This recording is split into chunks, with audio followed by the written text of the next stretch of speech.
Hello, and thank you for joining me for Fireside Stories. Today's story is Eye of the Great Bear by Bill Wallace.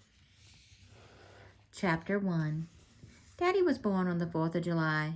He used to tease us and say he was 12 years old before he finally figured out that everyone wasn't really celebrating his birthday. Daddy loved the 4th of July. I hated it. First off, it was hot. Of course, summer is always hot in West Texas. Independence Day landing right in the middle of summer, well, it just seemed to be a lot hotter than most days. All the people crowded around at the carnival didn't help much either. Then there was Kimberly. Kimberly was a pest. Ever since I turned 11, it seemed like she was stuck to me like glue. There was just no shaking her. Mama finally made Kimberly stay with her so that I could have a little time on my own. Worst of all were the firecrackers. I liked firecrackers. I had fun setting them off. Only when I wasn't thinking about them or watching, when some of the other guys, my friends from school, found out how I jumped, well, I didn't even want to think about it. The Bill Bentley Carnival show wasn't that bad. They had some jugglers, a camel, which was about the ugliest, weirdest critter we ever saw, a bear who in a wagon cage who managed to spend most of his time sleeping, even with all the fireworks going off, and an old Indian medicine man who could guess your age and tell your fortune both. We each had a dime. When we finally got to the front of the long line to see the medicine man, my oldest brother Andrew and his wife went inside the teepee first. The rest of us hushed up and tried to listen through the thin walls. The medicine man got Andrew's age right on the dot, but missed Dolores's by a year. Then he told them they would be blessed with 5 children, the first to come next spring. Daniel and his fiancée went in next. He got Daniel's age and Esther's right. He told them that they would be married soon and have 5 children too. Patrick was 15 and was interested in a girl at school named Louise. When he got to go inside, the medicine man told him that he had not met his love yet. She was far away, but he would meet her soon. The twins, Matthew and Luke, decided to take their dimes and ride the camel. Andrew tried to tell them that the line was too long, but they wouldn't listen. As soon as Patrick came out of the teepee, it was my turn to go in. It was dark and smelled of smoke inside. When I walked in and stood, the old man looked up at me.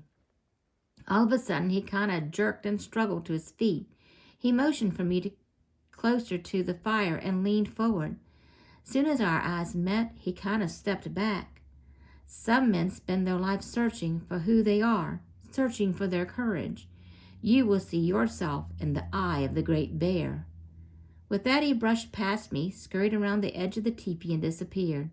I just stood there for a time with my mouth gaping open and feeling downright weird inside. Folks who were still waiting in line were upset. Some of them had been working their way to the front of the line for a better part of an hour. The barker, who constantly talking and yelling to get people to come and have their fortunes told, smiled and said as how the old man was just taking a little rest. He promised them that he would be right back, only instead of seeming relaxed about it, the barker looked worried. The guy behind me had already given his dime. The barker handed it back and scurried off to look for the old medicine man. I didn't know where the rest of my family went, so I headed straight to the bear wagon. The black woolly thing had curled up in the corner. I kind of wiggled my way through the crowd of people who had gathered to look at him. I got as close to the end where his head was as I could. The smell was terrible.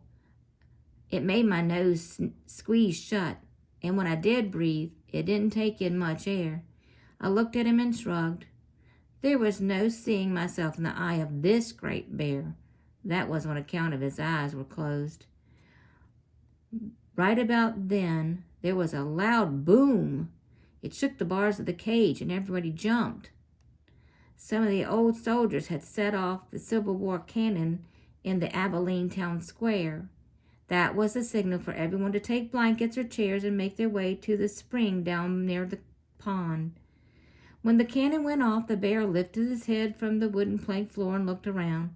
For an instant, our eyes met, only I didn't see myself. All I saw were brown eyes, dull and lifeless. They didn't look at me or focus on anything. He made a woof sound and put his head back down. Daddy always said that fortune tellers were a waste of time and money. Wishing I'd saved my dime to ride the camel with the twins, I shrugged and headed off to find Mama, Daddy, and the rest of my family. When most of us were settled down by the spring, Iris Levine, the Barker, and David Abbott, who owned the mercantile, the saloon, and a bunch of other stuff in the town, brought big boxes and set them on the pond dam. It was dark by the time they got the fireworks out of the boxes and lined up. Then they lit some cigars and handed them to their kids. The boys started setting off rockets with the cigars. Reckon all of us kids wish we had rockets to set off, but they were the only ones in town who were rich enough to afford such things. The hot, sticky day cooled when the sun went down. Everyone oohed and awed as they watched the rockets shriek until the night sky and explode with sparks all over the place. Soon as the show was done, we walked back to town, climbed aboard our wagon, and headed home. We had brought the platform spring wagon. It was the only thing big enough to carry the whole family. Daddy drove the 4-horse team from the bench seat. Mama sat on the bench, too, with Kimberly, who was 4, smushed in between them. Before we left town, Daddy had loaded 4 kitchen chairs in the wagon. Andrew and Dolores sat on the first 2. The 2 behind Andrew and Dolores were for Daniel and Esther. They weren't married yet, but they planned to get hitched in this November. Patrick, who was 15, and the twins, who were 13, 2 years older than me, all 3 sat on the tailboard with their feet dangling. I was between the last 2 chairs and my brothers on the back, nestled into a pile of blankets and table linens that we used for church socials and for lying on the fireworks show.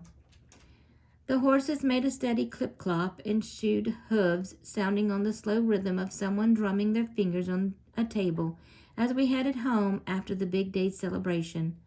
Matthew and Luke told about the camel. Even though they were just rode around a little pen once, they still made it sound fun and exciting. I wish I hadn't wasted my dime on that medicine man and his goofy thing about seeing myself in the eye of the great bear. After they told their story about the camel, Daddy started in on how they didn't have fireworks back when he was a kid. He told about the cowhands that rode through the town firing their big old Walker Colts or dragoons in the air. He told about the church socials, horse races, picnics, and the like. I always enjoyed listening to Daddy's stories. In the middle of the Abilene Square, he said, they didn't have the Civil War cannon. The one they had then had left over from the war with Mexico. Half the time when they tried to set it off, the blame thing wouldn't work. But when it did, the whole town came clean up off their rumps. Talk about loud. The old thing would shake the windows in the storefronts and... Matthew leaned over and nudged Luke. Bet Bailey would still be jumping if that thing went off, he whispered, just loud enough for me to hear them talking about me. Both twins snickered. I bit down on my bottom lip.